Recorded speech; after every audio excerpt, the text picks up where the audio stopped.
Amém, amados? Que a graça e a paz de Jesus seja com todos, amém? Uma situação muito grande está aqui, reunido como igreja, com alguns dos irmãos. Outros estão em casa, nessa quarentena que parece que não tem fim, Disseram que vai acabar no dia 10, mas tenho minhas dúvidas que isso vai se prolongar ainda mais. E é interessante que na nossa vida damos valor àquelas pequenas coisas que sentimos falta quando a perdemos. Às vezes você tem alguma coisa em casa e quando você perde ela, você fala: puxa, nesse exato momento eu ia usar isso nessa situação, mas a perdi. Às vezes nós estamos no convívio como igreja, nós não consideramos essa união. Nós não damos valor quando estamos tete a tete com nossos irmãos, compartilhando as nossas dores, as nossas aflições e aprendendo um com o outro. E é interessante que, se você fazer uma analogia, você vai ver que a escritura que vamos ler parece muito com o que está acontecendo hoje. Vamos ler a carta aos Hebreus, no capítulo 10, e essa carta ela mostra, o autor da carta aos Hebreus encoraja os irmãos a voltar à lembrança de como era no começo, aonde eles eram afligidos, aonde eles eram perseguidos, tinham seus bens e sua grana confiscada, e o autor lembra o pessoal, dizendo assim: vocês se alegravam com isso, e hoje não se alegram mais.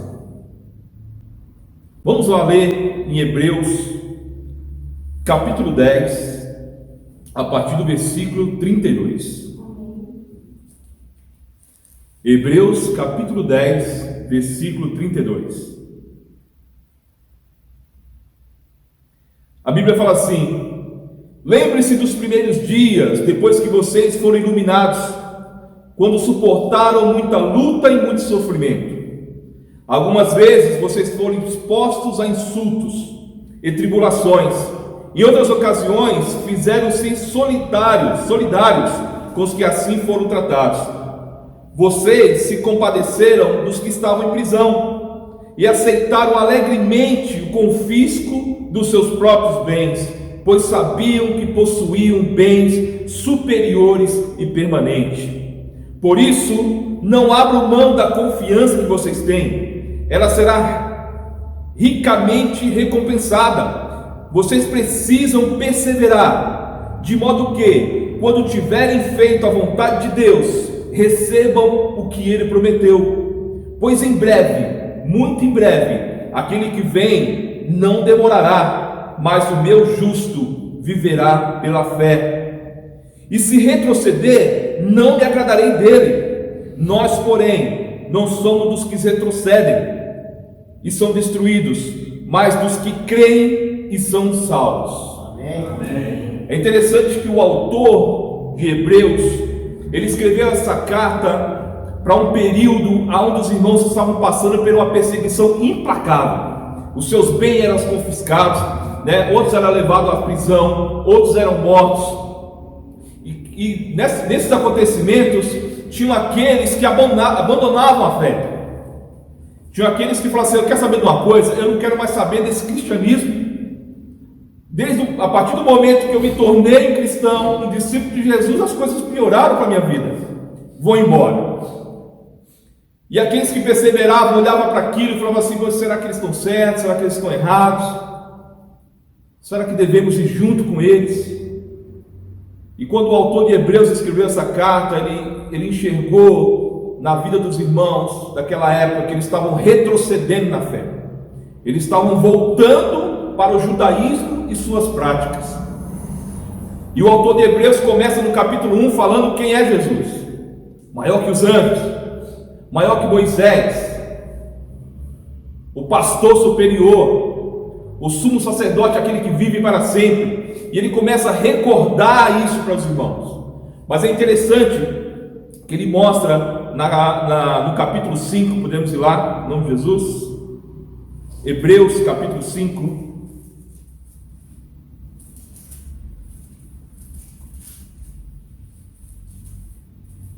a partir do versículo 11.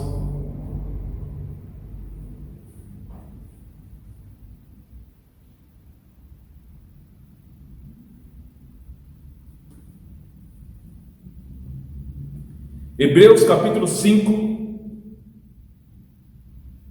versículo 11 diz assim: quanto a isso, temos muito que dizer, coisas difíceis de explicar, porque vocês se tornaram lentos para aprender, embora a esta altura já devessem ser mestres.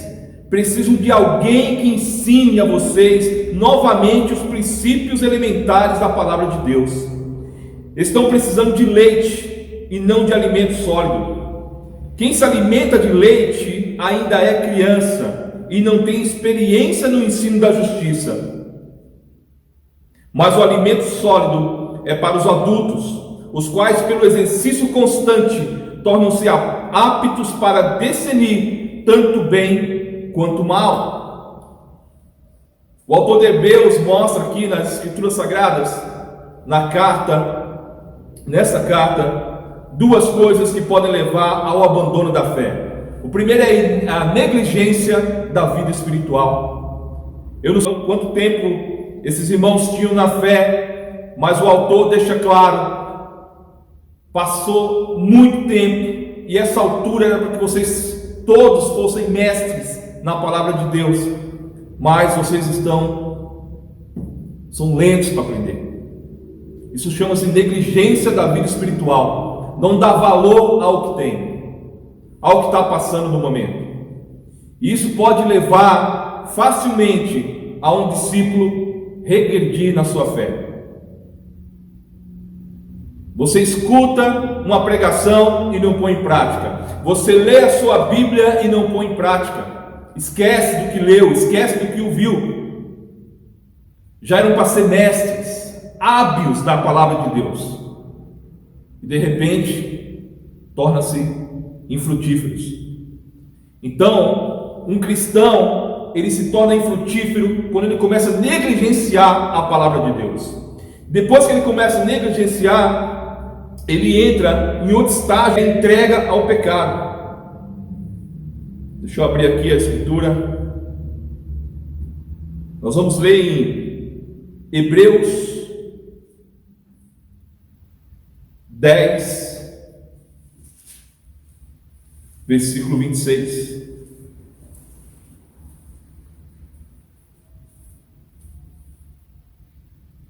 Hebreus capítulo 10,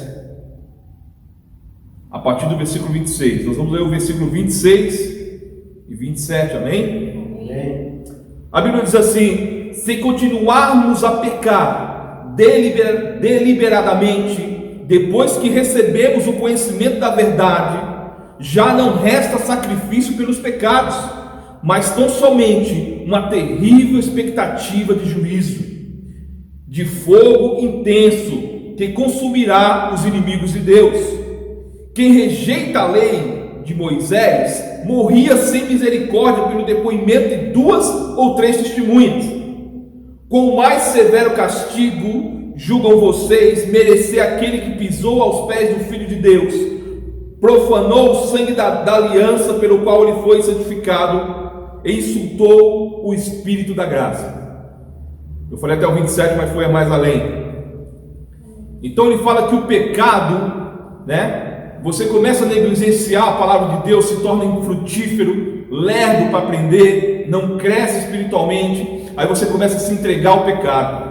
E o pecado, irmão, começa a cegar, começa a transformar o coração numa pedra. Então tudo aquilo que você escuta, tudo aquilo que você ouve, tudo aquilo que você vê o irmão fazendo, você fica crítico. E quando vem perseguição como esta, vamos lá. Então o compartilhar da fé é muito importante. Como eu estava dizendo, tem alguns irmãos que estão estudando, as irmãs estão estudando Bíblia, fazendo estudo bíblico através do WhatsApp. A pessoa a qual elas estão estudando mora longe, mas olha só como o Gelsilvano disse aqui, a tecnologia nos proporciona. Ontem eu assisti uma devocional de casal, que é uma live, e foi muito interessante quão bom é a tecnologia. No final, os irmãos falaram assim: se você está precisando de ajuda no seu casamento, clica no botão abaixo e alguém entrará em contato com você e você receberá ajuda. Eu falei: uau, é ao vivo. E já tem um botão onde você pode clicar e alguém vai entrar em contato com você e vai te ajudar no casamento. Muitas das vezes a igreja, cristã, disse que a tecnologia, que a TV era do diabo. Lembra? Aí o diabo falou assim: bom, já que é minha, vou usar. E toda a tecnologia, se você poder usar para o avanço do reino, é bem-vinda. Assim como essa pregação de hoje que está sendo transmitida aos irmãos. Amém. Vamos lá em Hebreus, capítulo 11, a partir do verso 1. Hebreus, capítulo 11, a partir do verso 1.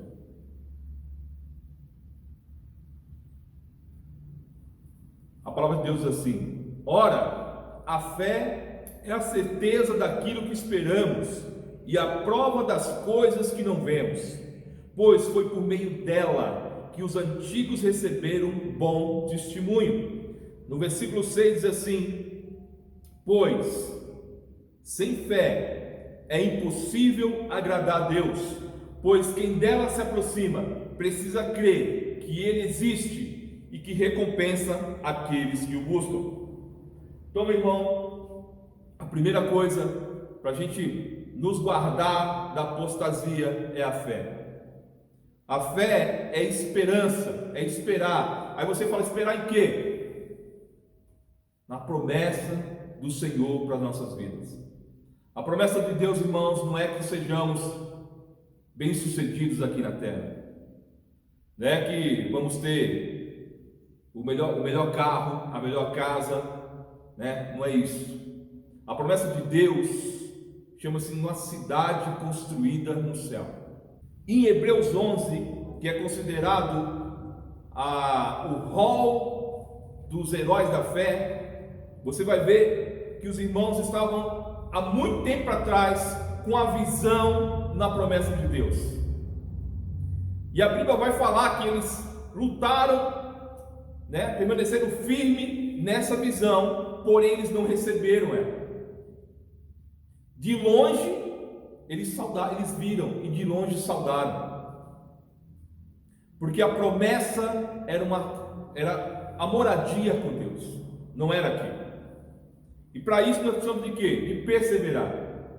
Aí o autor de Hebreus começa a citar os heróis da fé para os irmãos. Olha, vamos lá, vamos ver lá em Hebreus 11, do 8 ao 10.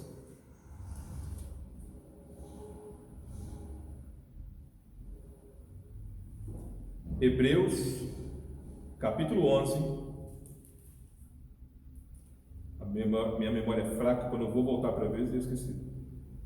11, 8.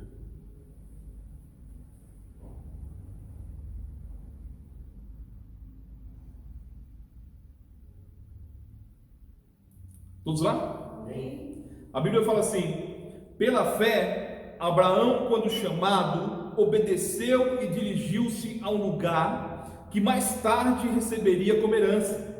Embora não soubesse para onde estava indo, pela fé peregrinou na terra prometida, como se estivesse em terra estranha. Viveu em tendas, bem como Isaque e Jacó, o herdeiro da mesma promessa, pois ele esperava a cidade que tem alicerce, cujo arquiteto e edificador é Deus. Amém. Você vê aqui que Abraão, ele nunca construiu um sobradinho, nunca construiu uma mansão.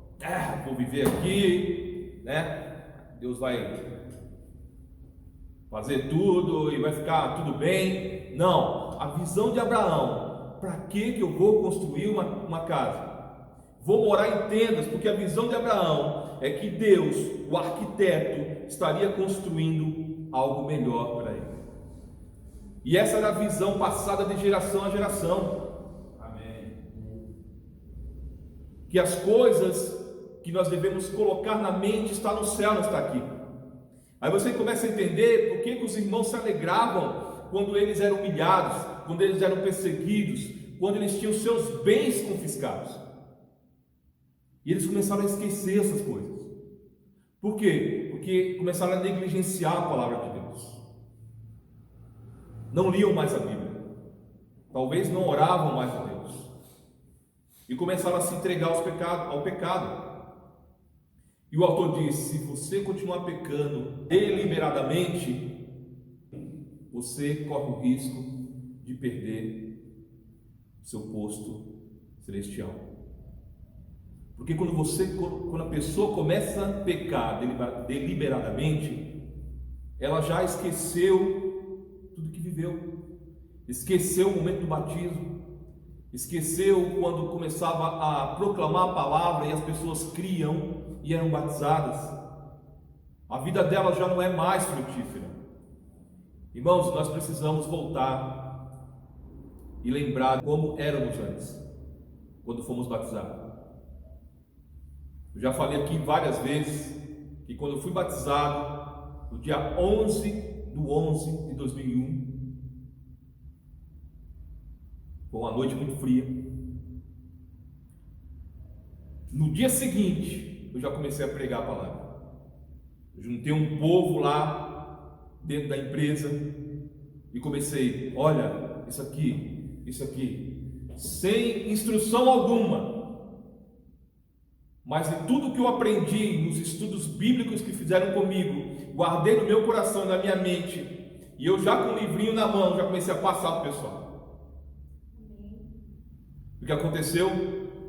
Hoje nós temos o Cícero batizado, através dele vem os filhos, a esposa, né? Para glória e honra de Deus. Porque a visão que nós devemos ter das coisas aqui é do céu.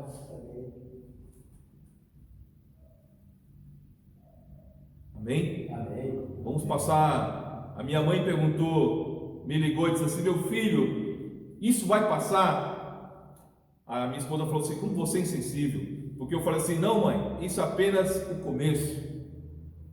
Virá coisas tão terríveis que a Bíblia fala que os homens desmaiarão o que hão de ver. A minha mãe: meu Deus, o que pode ser pior que isso? Eu falei: não sei, mas vai vir. E ela entrou em desespero, falta de sabedoria minha. A minha esposa depois me corrigiu, falou assim: você vai matar sua mãe? Como é que você fala um negócio desse para ela? Mas para nós que somos discípulos de Jesus, o Senhor deixou isso escrito. Então precisamos ter em mente, irmãos, que a promessa que Deus tem para cada um de nós é maior do que a vida que vivemos aqui na terra. Amém? A única coisa que devemos fazer é permanecer firme nessa promessa. Amém? Porque se você tiver uma visão do céu, uma visão daquilo que Deus prometeu para a sua vida no céu, automaticamente você vai compartilhar essa fé com qualquer pessoa que esteja do seu lado, com qualquer contato que você esteja no WhatsApp, nas suas redes sociais. Porque a rede social de um cristão, de um discípulo, não deve ser apenas para ver a fofoca do dia ou para espalhar a fofoca do dia, mas é para espalhar a mensagem de Deus. Amém. Eu perguntei, uma vez estávamos fazendo uma pregação e a minha esposa da cozinha olhando e eu lá coçando a cabeça. Eu falei assim: pô, não sei o que eu vou pregar hoje. Ela falou assim: faz o seguinte, faz de conta que hoje é o último dia e que muitas pessoas que ainda não conhecem Jesus estaria lá no culto para escutar essa palavra. Imagine só isso. Que palavra você pregaria para o último dia da terra, para as últimas pessoas que estão ali para escutar? O que você falaria? Eu falei: uau, é isso. Então, irmãos, o compartilhar a fé da fé é importantíssimo. Isso faz com que você se torne frutífero. frutífero. Porque se você não está olhando essas coisas, o que acontece é o seguinte: a Netflix vai te tornar infrutífero. Hoje, se você paga um canal, um pacote de canal, vamos dizer assim, de uns 300 pau, nossa, não tem esse dinheiro, mas 400 pau, você tem direito a quase 500 canais. E você vai passar por vários, depois do 500 e, se não me engano, 572, que é o número do canal, ou 600, você vai ver só canal de séries. E não tem nada aprisionador do que uma série. Não tem. O meu chefe, ele se aventurou a assistir apenas 2 capítulos de Game of Thrones e perdeu um bom tempo da sua vida assistindo. Porque uma coisa é você iniciar uma série, né, no domingo às 6 horas da tarde. Você vai iniciar, você só vai ver o 2º capítulo no outro domingo. Então você passa a semana sem pensar, aí chega no sábado você fala: uau, amanhã vai ter o 2º capítulo da série, vai ser incrível, vai ser fantástico, eu vou estar assistindo, tomara que ninguém marque nada comigo, e você começa, aí depois vai para o próximo. Mas o ruim é quando você chega na Netflix e está lá 8 temporadas, 13 capítulos cada temporada, 45 minutos cada capítulo, e você não vai esperar o outro domingo para assistir. Você começa, porque um puxa o outro. O que eu quero dizer, meus irmãos, é que isso deixa, né, parece que é uma armação do inimigo das nossas almas para tornar a pessoa infrutífera. Você sabia que nós passamos uma boa parte da nossa vida dormindo? E sobra uma pequena parte dela para viver? E com uma boa parte dela você está dentro de uma empresa trabalhando, e que a outra pequena parte você está em casa, e quando você está em casa você se aprisiona a séries, a novela e outras coisas mais.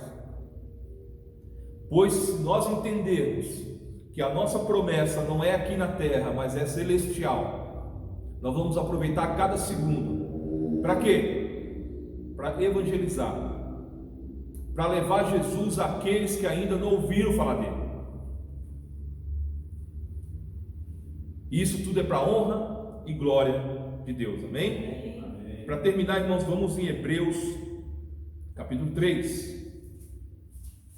Hebreus capítulo 3, a partir do versículo 12, diz assim: cuidado, irmãos, para que nenhum de vocês tenha o coração perverso e incrédulo que se afaste do Deus vivo. Ao contrário, encorajam-se uns aos outros todos os dias, durante o tempo que se chama hoje, de modo que nenhum de vocês seja endurecidos pelo engano do pecado. Pois passamos a ser participantes de Cristo, desde que de fato nós nos apegamos até o fim à confiança que tivemos no princípio. Amém? Amém. No capítulo 3, ele chama não só os leitores da época, como nós, a nos lembrarmos do princípio. Quando fomos batizados, eu me lembro muito bem. Cheguei em casa quase meia-noite, pregando para minha irmã, para minhas irmãs, minha mãe. No dia seguinte preguei na empresa, porque estava fresquinho no meu coração, fresquinho na minha mente essa promessa. Irmãos, o desejo do meu coração é que cada um de nós persevere na fé. Não é natural uma igreja como a nossa ficar tanto tempo parada sem batizar. Nós temos que agir, nós temos que anunciar. não é que as pessoas não querem mais saber de Deus. O inimigo está lá fora fazendo seu plano, envergonhando a palavra de Deus, dando mau testemunho sobre a palavra de Deus. Mas, amados, a Bíblia fala que tem os eleitos lá fora esperando ser alcançados. E se formos alcançados, nós deveremos alcançar também. Use a mídia social. E quando acabar essa pandemia e você tiver acesso às ruas, exale o perfume de Jesus para quem estiver do seu lado. Eu e a dona Chile, nós estamos fazendo, um planejamento de uma pregação que a gente ouviu aqui do Anildo, e nós estamos fazendo um planejamento de fazer um culto em casa. Então, o primeiro que ser chamado são os apartamentos do andar. Se daqueles chamados vier um ou não vier, nós passamos por possível, são 28 andares. Vai sair um culto de lá. Vai sair. Porque tem aquelas pessoas, irmãos, que estão só esperando um chamado. Estão só esperando a palavra ser anunciada. Amém? Amém. Glória a Deus. Irmãos, esse é o desejo do nosso coração. Que a igreja de Cristo no ABCD seja uma igreja que vai marchar, e que a porta do inferno não prevalecerá contra ela. Amém? Amém? Vamos terminar com a oração. Senhor Deus e Pai Todo-Poderoso, estamos aqui, Pai Eterno, gratos pela Tua palavra, Pai Eterno. Nós oramos no nome de Jesus, ó Pai Eterno, que nós possamos ser frutíferos, Pai. Nós possamos acordar, Pai Eterno, nós possamos, Pai Eterno, enxergar, Deus Eterno, que a negligência, Pai Eterno, da Tua palavra, Pai Eterno, causa afastamento de Ti, Deus Eterno. E pode levar, Pai, algum de nós à apostasia, Deus. Nos livre disso, Deus Todo-Poderoso. Mantenha-nos, Pai, firme na fé. E nós possamos, Pai Eterno, começar a enxergar novamente a visão, Pai Eterno, no céu. Enxergar novamente, Pai Eterno, que tudo que façamos aqui, Pai Eterno, é para o Senhor. Enxergar, Deus Todo-Poderoso, que o Senhor está no controle das coisas. Enxergar, Deus Todo-Poderoso, que tudo é feito conforme a Tua vontade. E que o Senhor nos dará a vitória no final. Agradecemos, ó Pai,